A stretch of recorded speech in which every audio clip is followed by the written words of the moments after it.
सिक्कों के दौर को बहुत पीछे छोड़ते हुए अब हम एक ऐसे दौर में आ गए हैं जहां एक ऐसी मुद्रा भी है जो आभासी है। जी हाँ दोस्तों, ना उसे नोटों की तरह गिना जा सकता है, ना ही सिक्कों की तरह उसके खनक सुनी जा सकती है। ना दिखने के बावजूद अरबों की कीमत में इस मुद्रा का लेन देन हो रहा है। क्रिप्टो करेंसी कही जाने वाली इस मुद्रा में तरह तरह के कई करेंसी और उनके तरह तरह के दाम है, लेकिन इन सब में सबसे लोकप्रिय और वैल्यूएबल क्रिप्टो करेंसी बिटकॉइन को ही माना जाता है। तो चलिए जानते हैं इस सबसे लोकप्रिय क्रिप्टो करेंसी के बारे में कुछ खास बातें। बिटकॉइन ने इस सप्ताह अपने 13 साल का सफर पूरा किया है। मात्र 6 पैसे की कीमत से शुरू हुई इस क्रिप्टो करेंसी ने ऐसा जादू किया कि 13 साल के इस सफर को पूरा करने के बाद आज लगभग 35 लाख रुपए तक इसकी कीमत पहुंच चुकी है। बिटकॉइन किस दिन शुरू हुआ था, इसे लेकर लोगों में आज भी मतभेद है, लेकिन माना जाता है कि ये व्हाइट पेपर पर 28 जून 2008 को जारी हुआ था, लेकिन 3 जनवरी 2009 को इसकी मिंट डेट माना जाता है। ऐसे में इस क्रिप्टो करेंसी को फॉलो करने वाले कुछ लोग जहां 28 अक्टूबर को बिटकॉइन का बर्थडे मानते हैं, वहीं बहुत से लोग मानते हैं कि बिटकॉइन का जन्मदिन 3 जनवरी को होता है। भले ही इसके बर्थ डेट पर लोगों में मतभेद है, लेकिन यह बात सभी मानते हैं कि क्रिप्टो करेंसी की दुनिया में अगर किसी करेंसी का सिक्का चलता है तो वो है बिटकॉइन। आज क्रिप्टो करेंसी अगर ऊंचाइयों तक है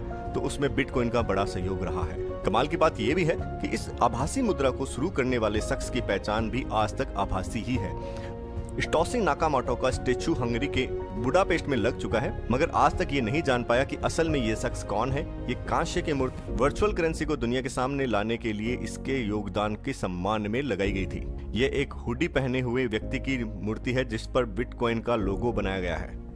लोगों के हिसाब से उन्हें फर्क नहीं पड़ता कि सातोशी नाकामोटो कौन है, वे मानते हैं कि बिटकॉइन वैल्यू बनाता है, यही बहुत है। बता दें कि एक आभासी नाम सातोशी नाकामोटो के वॉलेट में अभी भी करीब $73 बिलियन की बिटकॉइन मौजूद है।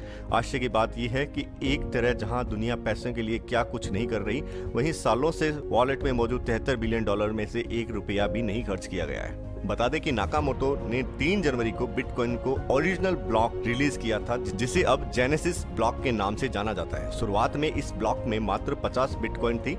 जुलाई 2010 में इसकी कीमत $0.09 हो गई और नवंबर 2021 में यह $68,790 के ऑल टाइम हाई पर पहुंच गई थी। बिटकॉइन 74,75,365.2 रुपए पर ट्रेड कर रहा है। रोज के छोटे मोटे उतार चढ़ाव को अगर नजरअंदाज कर दिया जाए तो इस क्रिप्टो करेंसी ने हमेशा निवेशकों को फायदा ही पहुंचाया है।